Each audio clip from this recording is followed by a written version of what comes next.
que font les centres de diffusion de culture scientifique, les musées, les centres de sciences, les associations de culture scientifique.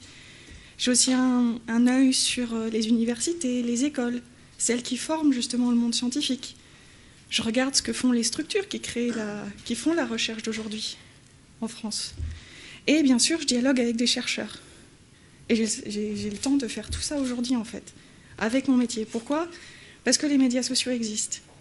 Et si on se penche, par exemple, sur les médias sociaux et sur le web au niveau des chercheurs, on se rend compte que ce que fait un chercheur dans sa journée peut, entre guillemets, être augmenté par les médias sociaux. Un chercheur, qu'est-ce qu'il fait ? Il va dialoguer avec ses pairs, que ce soit autour de la machine à café, en conf Skype, ou alors juste avec les gens qui sont dans son bureau. Et au final, ce dialogue... Au final, ce dialogue peut complètement être augmenté par les médias sociaux, par exemple via des hashtags fédérateurs sur Twitter. Par exemple, les doctorants, tous les vendredis, se rencontrent sur hashtag PhDchat pour parler de leur thèse, pour s'encourager, pour répondre à des questions un petit peu techniques. Comment est-ce qu'on fait quand on est en chiffres et par exemple que le labo veut nous prendre plus de temps que l'entreprise ? Comment est-ce que tu as fait pour obtenir ton poste d'attaché de recherche ? Comment est-ce que tu fais pour tenir ? Parce que la thèse, on n'en peut plus. On a un hashtag un petit peu équivalent en France, c'est TNGS, c'est la thèse nuit gravement à la santé. En même temps, les chercheurs peuvent aussi s'entraider via les médias sociaux. On a des hashtags comme ICANHasPDF, ça peut culture web comme hashtag. Mais du coup, les chercheurs, grâce à ce hashtag-là, peuvent s'échanger facilement des articles. Parce que les articles scientifiques, au final, ne sont pas franchement en libre accès. On doit payer très très cher pour pouvoir accéder aux articles scientifiques. Et en général, on a accès aux articles scientifiques de son domaine et de sa branche. Et maintenant, les recherches sont assez interdisciplinaires. Et donc, quand un chercheur en robotique veut avoir accès à une publication médicale, eh ben, il doit demander de l'aide là-dessus parce qu'il n'y a pas accès, justement. Et les chercheurs tiennent souvent des carnets de recherche ou des carnets de labo pour noter les paramètres de leur recherche, noter l'avancement, noter leurs idées. On voit aussi l'émergence du coup de plateformes de carnets de recherche en ligne, comme hypothèse.org, où les chercheurs peuvent écrire la recherche en train de se faire, mettre des hypothèses, mettre des possibilités, demander l'avis de leurs pairs. Les chercheurs peuvent aussi bloguer. Par exemple, le Café des Sciences est un regroupement de blogueurs scientifiques français. Il a un pendant bande dessinée qui s'appelle Strip Science. Et donc ces deux communautés-là, plus la communauté hypothèse, sont extrêmement actives en France et permettent autant aux chercheurs, autant aux pairs qu'au grand public d'avoir un espèce de coup d'œil sur la recherche en train de se faire et de voir ce qui se fait, ce qui ne se fait pas, les hypothèses, la direction que prend la recherche en France. On a aussi une communauté qui est née il y a un peu plus d'1 an, qui s'appelle Hack Your PhD, qui a été fondée par Célia Cruzon-Daniel, ancienne de My Science Work. My Science Work est un réseau de chercheurs français, maintenant qui s'internationalise, un petit peu similaire à ResearchGate. En fait, c'est le Facebook des chercheurs, ResearchGate. Donc, au lieu, par exemple, de parler du petit chaton qu'on vient d'avoir et de poster 10 000 photos de petits chatons, on va parler du dernier robot qu'on vient d'avoir et demander peut-être des précisions sur son langage de programmation. Ou alors demander des précisions sur le langage de programmation en C pour faire de la vision artificielle, par exemple. Du coup, ResearchGate, on parle des objets de recherche. Un autre regroupement de chercheurs, c'est Mendeley. Mendeley qui, lui, va aller organiser la bibliothèque d'articles d'un chercheur. Il y a 10 ans, les chercheurs, eux, lisaient un article par jour et l'imprimaient sur papier et l'annotaient avec des stabilos et des stylos. Et ensuite, ils l'archivaient dans une jolie petite boîte grise pour aller ensuite dans leur armoire. Et en général, ils allaient retrouver leur article uniquement parce qu'ils en avaient vraiment, vraiment besoin, un besoin pressant. Ils avaient du mal à le retrouver parce que les petites boîtes grises, elles se ressemblent un petit peu toutes. Et du coup, on a des logiciels comme Mendeley qui sont au croisement entre une gestion de bibliographie et un moteur social qui permet aussi de voir les recherches des collègues, qui permet, grâce à des mots-clés, d'indexer ces articles. C'est assez pratique et au final, je pense que ça n'aurait pas vraiment été possible sans le web social. Si on monte un petit peu plus loin et qu'on va regarder vers les laboratoires, les structures qui font de la recherche, on se rend compte que le web a aussi changé énormément de choses, mais surtout dans leur rapport au grand public. C'est-à-dire que maintenant, grâce au web, les laboratoires peuvent s'adresser très facilement et avec au final assez peu de moyens au grand public et toucher des gens qui sont extrêmement intéressés par leur thématique. On le voit vraiment dans tout ce qui est spatial, ou physiques, par exemple avec le CERN, qui est extrêmement présent et très actif sur Google+. Oui, il y a des gens sur Google+.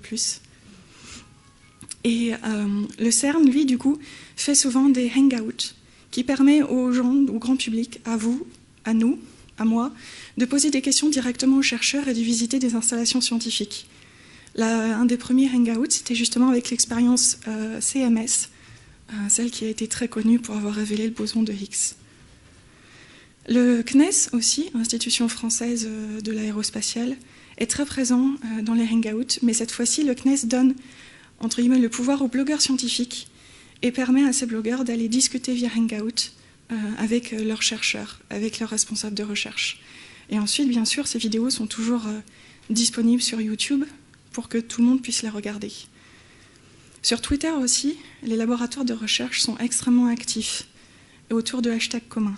Par exemple, on a Social Space, qui est un hashtag de l'ESA et qui a permis, donc, il y a une semaine, de suivre via Twitter une journée de rencontre entre les astronautes et certains blogueurs scientifiques. Et d'avoir, du coup, tout l'aspect humain de la recherche. Comment est-ce qu'on mange quand on est dans l'espace? Qu'est-ce que ça fait de revenir sur Terre après un séjour dans la Station spatiale internationale? Donc grâce à ces hashtags-là, on se rapproche des chercheurs, on se rapproche de l'objet de recherche. Et je trouve ça formidable. On a aussi Mardi Curie, qui est un live tweet des conférences de l'Institut Curie, qui est organisé par My Science Work. Et du coup, c'est pas le seul live tweet de conférences scientifiques, mais c'est un live tweet qui est assez récurrent et c'est un live tweet qui mobilise beaucoup de monde. Et grâce à Twitter, on peut avoir accès à des conférences scientifiques facilement, sans devoir aller se déplacer dans le laboratoire. C'est-à-dire, moi, depuis mon salon, je peux suivre une conférence sur le cancer du sein et m'informer et poser des questions aux intervenants parce que ça sera relayé. Et du coup, c'est une façon nouvelle de penser la conférence scientifique et la transmission des savoirs. Et les universités et les écoles l'ont aussi très très bien compris, dans le sens où elles commencent à favoriser le libre accès. Quand je vous disais tout à l'heure qu'il fallait payer des sommes astronomiques pour avoir accès aux publications scientifiques, un mouvement commence à émerger depuis 2-3 ans, c'est le mouvement du libre accès. C'est-à-dire pouvoir mettre facilement en ligne ces articles scientifiques. Donc il y a des plateformes en France qui existent, comme HAL, avec un magnifique logo des années 80. Il y a des archives ouvertes aussi qui existent. Chaque université est en train de développer son archive, où justement les chercheurs pourront aller archiver leurs articles scientifiques pour qu'ils soient ensuite lus facilement par le plus grand nombre.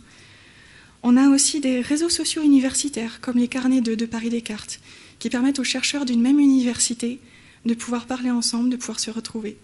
Parce qu'en fait, qui dit université, qui dit un nombre impressionnant de laboratoires. Et ce n'est pas parce que 3 laboratoires sont dans une même université qu'ils vont forcément facilement dialoguer entre eux. Donc ce genre de réseaux sociaux permet de faire tomber les barrières physiques en béton et de permettre aux chercheurs de se retrouver autour de thématiques communes. J'accélère un peu du coup parce qu'on n'a pas beaucoup de temps. Si on continue à regarder vers justement les diffuseurs de la culture scientifique, les diffuseurs de sciences vers le grand public, on se rend compte que les musées et les centres de sciences se sont très bien organisés et ont pris à bras-le-corps, entre guillemets, cette thématique du web, cette thématique des médias sociaux en direction du grand public. Par exemple, les 6 plus grands centres de culture scientifique et technique se sont regroupés au sein du consortium InMedia, il y a de cela 2 ans, je crois bien. Et du coup, ce consortium leur permet de créer des projets qu'ils n'auraient pas pu porter tout seuls. Et grâce à ça, leur projet touche aussi beaucoup plus de monde parce que chaque centre de sciences est implanté dans une région. Et si vous faites un projet entre plusieurs centres de sciences, vous allez aussi toucher plusieurs régions et vous allez agrandir votre public. Par exemple, le centre de Grenoble, la Casemate, a développé un serious game qui s'appelle Alpha ne répond plus pour la fête de la science de l'année dernière. Je n'en parle pas seulement parce que c'est ma collègue qui l'a fait, mais parce que c'est très intéressant. Ce jeu permettait au grand public de devenir acteur de sa visite et de mener une enquête sur la disparition mystérieuse d'un agent. Donc du coup, le parcours était créé à travers la fête de la science de Grenoble et permettait aussi d'avoir une visite un petit peu augmentée et un petit peu différente. Dans le même genre d'idée, on a une exposition qui s'appelle « Et si la plante idéale existait ?», qui permet cette fois-ci aux visiteurs de co-construire l'exposition. Au final, le Centre de Sciences a planté les bases de cette exposition et c'est aux visiteurs de la meubler, de définir sa plante idéale, d'aller piocher dans une banque d'images ou de banque de données et d'en faire quelque chose. Et du coup, cette exposition se passe autant en lieu physique que sur le web, parce qu'un site internet interactif a été ouvert qui permet, même quand on est à distance, de pouvoir participer à cette exposition. Après, on a aussi les événements un petit peu institutionnels, comme la fête de la science ou la nuit des chercheurs. La nuit des chercheurs, c'était vendredi dernier, et la moitié de la nuit des chercheurs s'est passée sur Twitter au final, grâce à un hashtag dédié. Les gens pouvaient aller interroger directement les chercheurs, leur poser des questions. Si je suis à Paris et qu'au final le laboratoire qui m'intéresse est à Grenoble, il est à portée de clic, il est à portée de tweet. Chrome l'a très bien compris en faisant un partenariat avec le Science Museum de Londres et en développant le Web Lab. Le Web Lab, c'est une expérience qui s'est un petit peu terminée, mais qui a permis de mêler étroitement développement web avec les dernières performances du navigateur Chrome et expérience scientifique. Dans un autre ordre d'idées, on a aussi Muséomix. Muséomix qui est donc un événement de remixage de musées. Et cette année, Muséomix va aussi se tenir dans plusieurs lieux autres que Lyon ou Paris, dont un lieu en Angleterre qui sera un musée scientifique. Et personnellement, j'ai vraiment très très hâte de voir ce que les gens vont remixer dans ce musée très technique. Au niveau du grand public, beaucoup d'actions passent par les médias sociaux et par le web pour impliquer le grand public dans la science. Parce que c'est très bien que le grand public reçoive énormément d'informations, mais c'est encore mieux s'il peut participer, s'il peut apporter sa pierre à l'édifice. On n'est jamais mieux sensibilisé que quand on fait quelque chose. Enfin, les travaux pratiques, je pense que ça parle à beaucoup de gens. Et du coup, il y a énormément de projets de sciences participatives et de recherche participative qui voient le jour. Par exemple, le jeu Foldit. Le jeu Foldit qui permet donc de pouvoir aider les chercheurs à savoir comment les protéines se replient, parce que les protéines, pour avoir des fonctions spécifiques, se replient de façon un petit peu biscornue, et c'est ce repliement-là qui leur donne des propriétés particulières. Et les chercheurs n'ont pas forcément la puissance de calcul ni le temps pour tester 10 000 possibilités de combinaisons de protéines. Du coup, ils en ont fait un serious game, et ils vous proposent de replier des protéines, suivant des règles qui sont un petit peu précises, mais qui sont extrêmement ludiques du coup. Et grâce à ça, les chercheurs ont découvert des repliements de protéines assez inédits, et ça leur a permis d'avancer dans leur recherche grâce au grand public.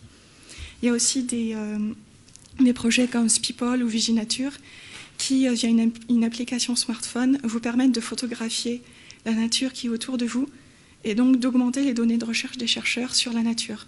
Par exemple, le nombre de vers de terre qu'il y a dans votre jardin. Pour vous, c'est 3 fois rien, mais en fait, pour un chercheur, si ça se trouve, c'est complètement crucial. On a aussi un grand mouvement qui émerge, celui du do-it-yourself biologie. Donc grâce, je ne sais pas si vous connaissez un petit peu les hackerspace ou les Fab Labs, ce sont des espaces où vous, en tant que grand public, vous pouvez mettre les mains dans le cambouis et faire un projet de biologie parce que vous avez tous les équipements à portée de main. Vous avez aussi des gens qui vous initient à ces équipements-là. On a aussi des plateformes de crowdfunding. On a KissKissBankBank, mais version scientifique, qui s'appelle MicroRISA, et qui vous permet, vous, de soutenir des projets de recherche dans lesquels vous pouvez croire. Et bien sûr, des projets un petit peu plus politiques, comme par exemple Votons pour la science, pour les dernières élections présidentielles. C'était un projet qui demandait aux candidats à la présidentielle justement leur position sur les grands thèmes scientifiques, sur l'écologie, sur le nucléaire. Et ça ne permet pas forcément de participer, mais ça permet de mieux s'informer pour pouvoir faire nos choix ensuite. Et du coup, on voit avec tous ces écosystèmes web et médias sociaux qui naissent autour de cette chaîne d'action pour la science, qu'au final, les acteurs se rapprochent, dialoguent et font des choses un petit peu plus innovantes. Et moi, personnellement, c'est ma pensée bisounours du jour. Je trouve ça assez formidable et j'ai très hâte de voir l'année prochaine ce qui aura changé dans ma présentation. Merci beaucoup.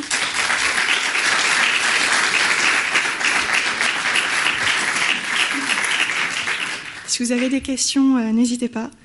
Je vous remercie beaucoup. Et du coup, n'hésitez pas à me suivre, que ce soit sur mon compte personnel ou mon compte professionnel. On partage pas mal d'informations scientifiques en lien avec tout ça.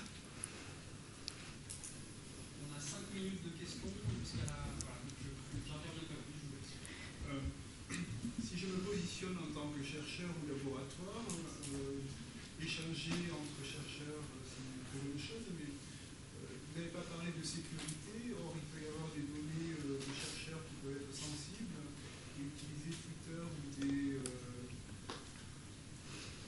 des outils publics peut être finalement dangereux.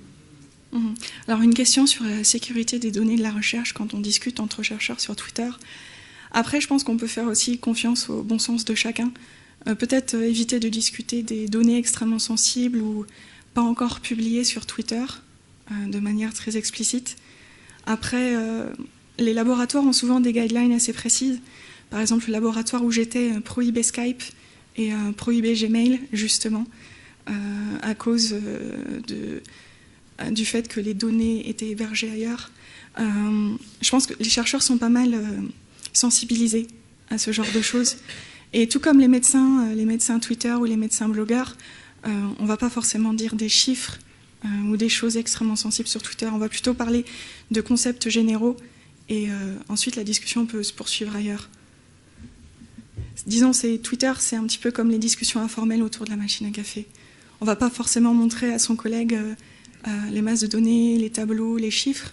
On va plutôt parler de la direction que prennent nos recherches ou des ponts possibles entre matières. D'autres questions ?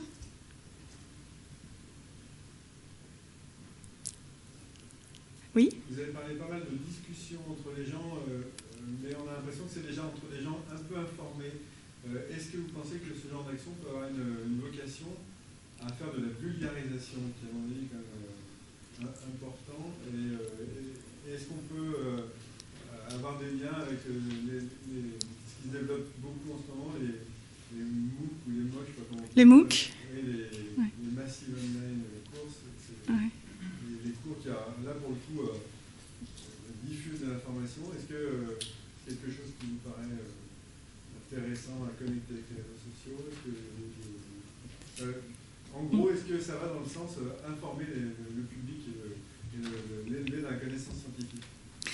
Je pense que les réseaux sociaux font beaucoup de choses, en particulier pour un public. Enfin, en même temps, le public doit aussi s'intéresser à des thématiques scientifiques pour découvrir, entre guillemets, les chercheurs qui vont parler sur les médias sociaux. Mais c'est vrai qu'on a beaucoup de vocations de chercheurs qui sont simplement mis sur Twitter, comme ça, pour voir, qui ont découvert leurs collègues, qui ont découvert les chercheurs blogueurs, qui ont découvert les chercheurs blogueurs du Café des Sciences ou de Strip Science, et qui du coup se sont dit, mais en fait, moi aussi je veux faire ça, moi aussi j'en suis capable. Moi, je vais dessiner des bactéries et puis je vais expliquer aux gens pourquoi cette bactérie-là, elle est importante dans leur écosystème digestif. Dit comme ça paraît pas très funky, mais en fait, si. Donc, je pense que ça fait naître pas mal de vocations des deux côtés, à la fois du côté du public, qui peut, par un retweet assez fortuit, avoir une idée, avoir un aperçu d'un sujet, et par la sérendipité, découvrir de nouvelles choses. Et de toute façon, les MOOC sont aussi très présents sur les réseaux sociaux. Et pas mal de chercheurs qui sont sur Twitter suivent aussi des MOOC. Du coup, c'est quand même un espèce de cercle vertueux. D'autres questions ?